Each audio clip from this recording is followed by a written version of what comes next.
In 1992, Honda's motorsport engineers were handed a car that was already perfect. They decided perfect wasn't good enough.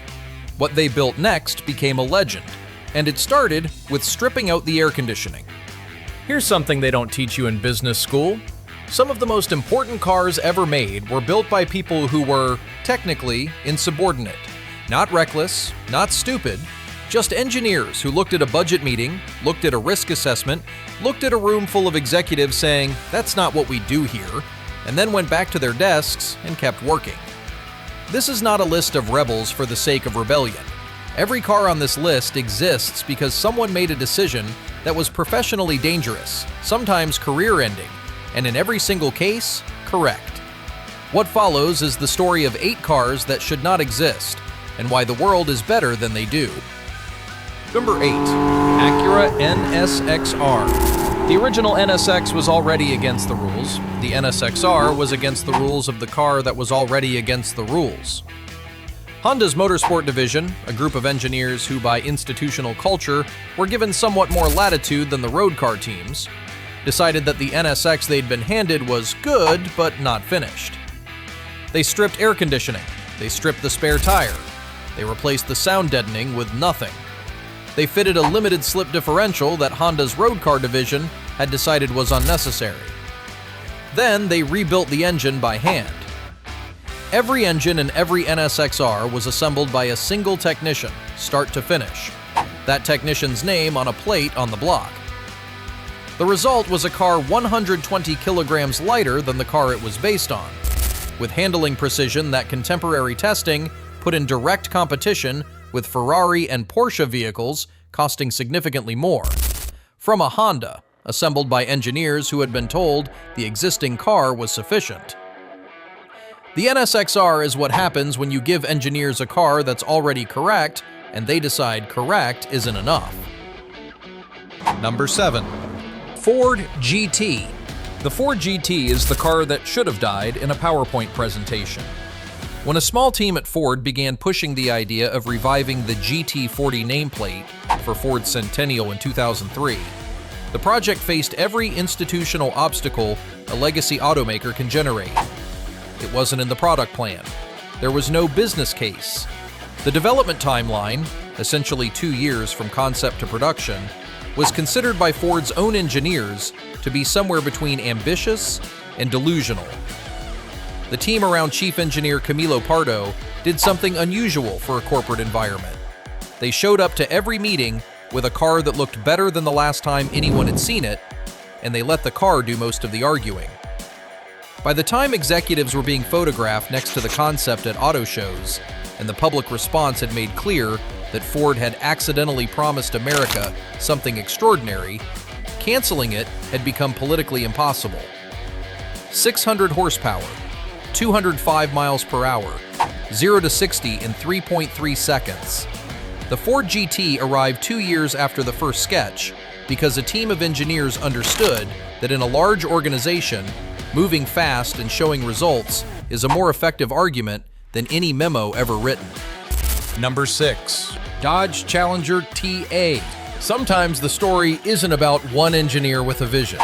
Sometimes it's about a group of engineers finding a loophole big enough to drive a 340 cubic inch V8 through. In 1970, Chrysler's insurance-conscious management was actively trying to cool down the muscle car wars. Liability concerns, skyrocketing premiums for young buyers, the optics of selling teenagers cars with 400-plus horsepower. The solution, from the top, was to begin quietly limiting performance options. The solution from the engineers at Dodge was homologation. To race the new Challenger in SCCA's Trans Am series, they needed to produce a street-legal version. The rules required a minimum production run. The engineers packaged the racing-derived 346-pack engine, 3 two-barrel carburetors, revised heads, an attitude problem, into a street car that technically satisfied management's request to not build anything too extreme, because it was, technically, a racing homologation vehicle. The T/A produced 290 horsepower on paper. In practice, significantly more. It was sold with side exit exhausts and a fiberglass hood scoop. It is not subtle. Management got their compliance vehicle. Buyers got one of the most iconic muscle cars ever produced. The engineers got to keep their jobs. Number 5. Mazda RX-7 FD. By 1991, Mazda's management had serious questions about whether the rotary engine had a future. Fuel economy regulations were tightening, the rotary's thirst was a known liability. Multiple internal reviews had raised the question of whether the resources being allocated to rotary development should be redirected toward conventional engines that would be easier to certify and cheaper to operate in the real world. The engineers who had spent careers on the rotary, some of them had been there since Mazda licensed the technology in the 1960s, disagreed. Not quietly either. The argument they made was not sentimental, it was engineering-based. Sequential twin turbocharging could address the power density problem. 255 horsepower from 1.3 liters was a number that no piston engine was producing in a road car. The rotary's inherent smoothness, no reciprocating mass, no valve train, continuous power delivery, gave a driving character that no conventional engine could replicate. Management approved a final, full development cycle. The FD was the result. 50-50 weight distribution, 1,260 kilograms, a body that remains 30 years later one of the most cohesive sports car designs of the 20th century. It was the rotary's last stand, built by engineers who refused to let it go quietly, and who were right that it deserved better than a quiet end. Number 4. Ford Taurus SHO. The SHO, super high output, exists because of a phone call that Ford's management didn't know was happening. In the mid-1980s, Ford engineer Michael Cranifus wanted a performance version of the Taurus. Management was not interested. The Taurus was a family car. Family cars don't need 220 horsepower. This conversation ended with a no. Cranifus called Yamaha. Yamaha at the time was looking to expand its automotive engine business. The two parties developed, largely outside Ford's official product planning process, a 3.0-liter V6 engine that produced 220 horsepower. In 1989, from a naturally aspirated engine in a front-wheel drive family sedan, that number was genuinely startling. When the engine existed as a physical object and the performance data was in front of them, Ford's position on a performance Taurus changed. The SHO became one of the most celebrated performance sedans of its era. Car and Driver put it on their 10 best list 5 times. It developed a following that persists today, decades after production ended. It was built because an engineer decided that no from his management was the beginning of a negotiation, not the end of one, and then went and built the thing the negotiation was about before the negotiation resumed.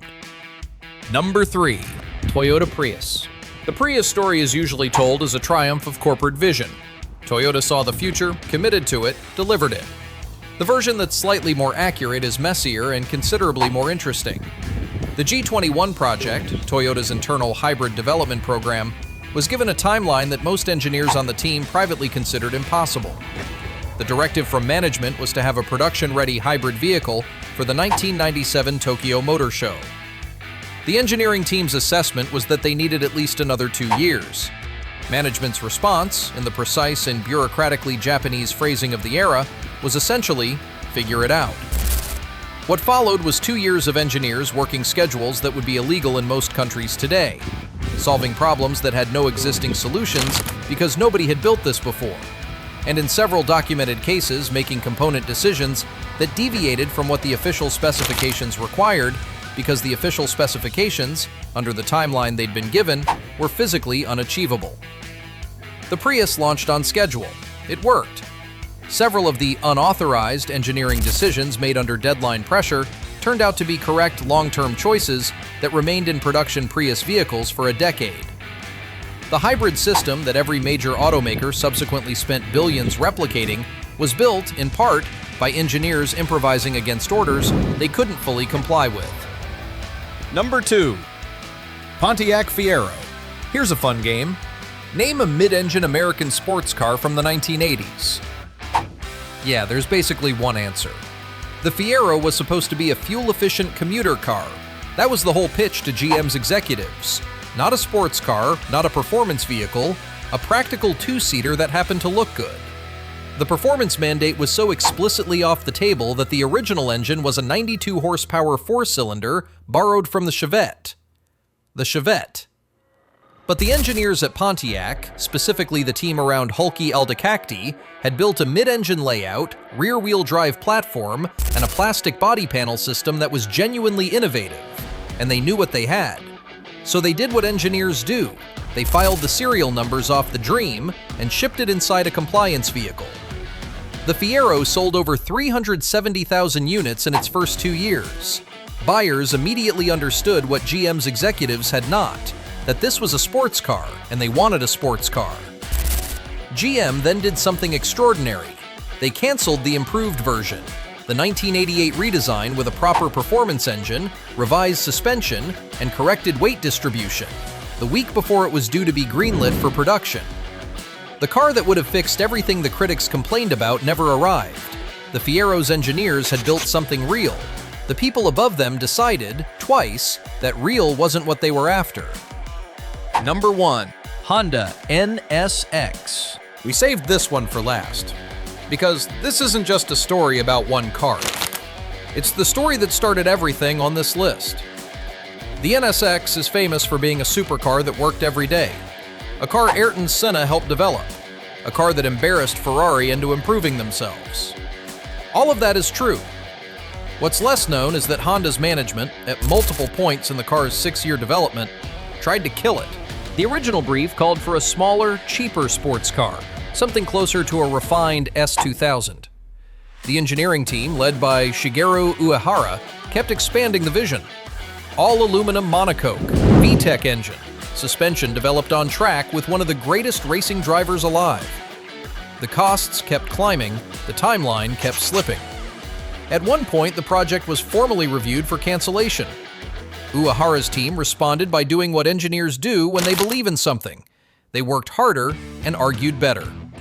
They demonstrated with data that what they were building could not be done cheaply, and that doing it cheaply would make it not worth doing at all. Management eventually agreed. The car that came out the other side won every comparison test it entered, stayed in production for 15 years without a fundamental redesign, and directly inspired Gordon Murray when he sat down to design the McLaren F1, widely considered the greatest road car ever built. You don't get that car by following the original brief. And the NSX-R, the car we started with, only existed because the NSX did. One act of insubordination made the next one possible. Every car on this list exists in spite of someone's spreadsheet.